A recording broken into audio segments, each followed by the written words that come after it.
درنو دوستانو سلام د چيني ژبې لوست هم زه غوټۍ او زه جان روان ځاځي هرکلی کوو لومړی به د چین په اړه لنډ معلومات درته وړاندې کړو د 2015 کال لپاره د چیني ژبې نړیوال کنفرانس په بیجینګ کې ترسره شو د دغه کنفرانس شمیرې ښیي چې چیني ژبه تر اوسه د شپږ اتیاو هیوادونو په ملي ښوونیز سیستم کې شامله شوی په څه باندې 190 هیوادونو او سیمو کې د چیني ژبې د زده کړې درسونه پیل شوي او په ټولې نړۍ کې د چیني ژبې د زده کوونکو عمومي شمېر له 200 میلیونو څخه زیات شوی دی د چیني ژبې د زده کړې څاپه په ټوله نړۍ کې روانه ده او دا د دې ښکارندوی کوي چې د چین او نړۍ د مختلفو تمدنونو ترمنځ همغږي ورځ تر بلې په ژورېدو ده اوس په افغانستان کې هم ډېر ځوانان د چیني ژبې په زده کړې بوخت دي او د کابل پوهنتون په ژبو او ادبیاتو پوهنځي کې د کنفوسیوس په نوم د چیني ژبې څانګه هم پرانستل شوې ده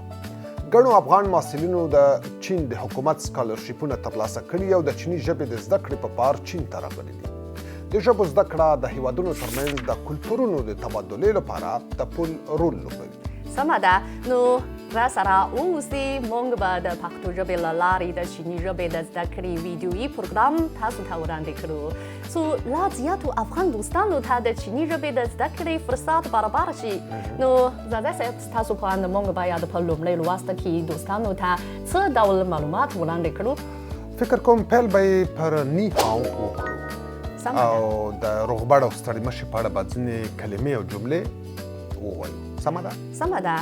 نی هاو په چیني ژبه کې د روغبړ پر مهال ډېر کارول کېږي موږ په رسمي او غیر رسمي حالاتو کې د روغبړ پر مهال یو بل ته نی هاو وایو که څوک راته نی هاو ووایي نو موږ هم په ځواب کې ورته نی هاو وایو که موږ له ډېرو کسانو سره وګورو او روغبړ ورسره کوو نو پیل کې باید څه ورته ووایو موږ باید ورته نی من هاو وایو مخاطب ته په چیني ژبه کې نی او نی من ویل کېږي نی ته معنا لري او نی من د تاسو معنا لري دلته د پاملرنې وړ ځای دا دی که څوک له مشرانو زړو کسانو او د احترام وړ کسانو سره روغبړ کوي نو بیا ورته د درناوي لپاره د نی پر ځای نین کارولی شي یعنی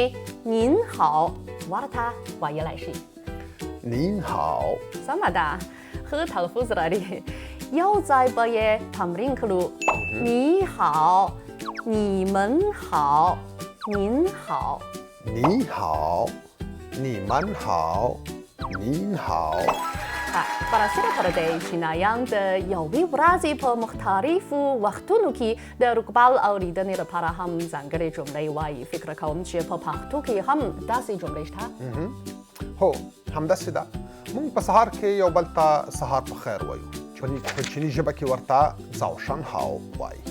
په غرمه کې بیا چونګو هاو یعنی غرمه مو په خیر وایو که څوک په ماسپښین کې ملګرو سره وویني نو بیا ورته په چیني ژبه شاو هاو وایي یعنی ماسپښین مو په خیر او په ماښام کې بیا یو بل ته وانشان هاو وایي یعنی ماښام مو په خیر په شپه کې تر خوب مخکې بیا یو بل ته وان ان وایي یعنی شپه مو په خیر یا ښه شپه خو کله موږ له نږدې دوستانو او اشنایانو سره روغبړ کوو نو ځینې نورې جملې هم کاروو موږ یو بل ته好久不见وایو معنا یې دا ده چې ډېر وخت کېږي چې نه مو دې سره لیدلي برسره پر دې موږ یو له بل څخه د حال احوال پوښتنه کوو وایو你好吗مثلا仔仔先生好久不见你好吗好久不见我很好你好吗我也很好谢谢我很好你好吗په پښتو ژبه کې معنا ده چې زه ښه یم ته څنګه یې我也很好谢谢معنا یې دا ده چې زه هم ښه یم مننه که موږ له نږدې دوستانو سره روغبړ کوو نو بیا ورته زویجن زمیا هم ویلی شو معنا یې دا ده چې په خیر یې غوټۍ نی زویجن زمیا还不错你怎么样یعنی په هر یم ته په هر یې و یا بوڅو زه هم په خیر یم یا هایشه لاو یانګزا معنا یې دا ده چې د پخوا په شان یم یا همغسې یم په چیني ژبه کې د دوستانو ترمنځ د روغبړ ډېرې جملې شته د بېلګې په توګه که کوم دوست راڅخه پوښتنه وکړي چې 一切都好吗یعنی تاسو ټول ښه یې نو موږ ورته په ځواب کې داسې ویلی شو چې是的一切都好معنا یې دا ده چې هو ټول ښه یو وروسته تر دې موږ هم ورڅخه پوښتنه کولی شو چې مینه ته څنګه یې هغه ښایي ځواب راکړئ چې我也很好یعنی زه هم ښه یم غوټۍ جانې که کوم وخت د چا روغتیا ښه نه وي نو بیا څنګه ځواب ورکولی شو ښه سمه ده مثلا که د روغبړ په وخت کې مو حالات ښه نه وي او څوک راته ووایي你好吗موږ په ځواب کې ورته马马虎虎ویلی شو马马虎虎یعنی بد نه یم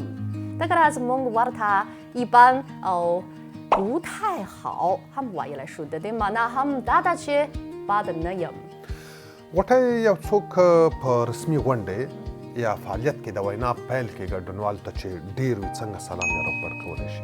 په داسې حال کې بیا大家好وایو دلته大家د ټولو ګډونوالو معنا لري نو大家好له ټولو ګډونوالو سره د روغبړ معنا لري برسره پر دې موږ د یوې ورځې په مختلفو وختونو کې ځانګړې جملې وایو مثلا大家早上好یعنی سهار مو په خیر大家中午好غرمه مو په خیر大家下午好ماسپښین مو په خیر او大家晚上好ماښام مو په خیر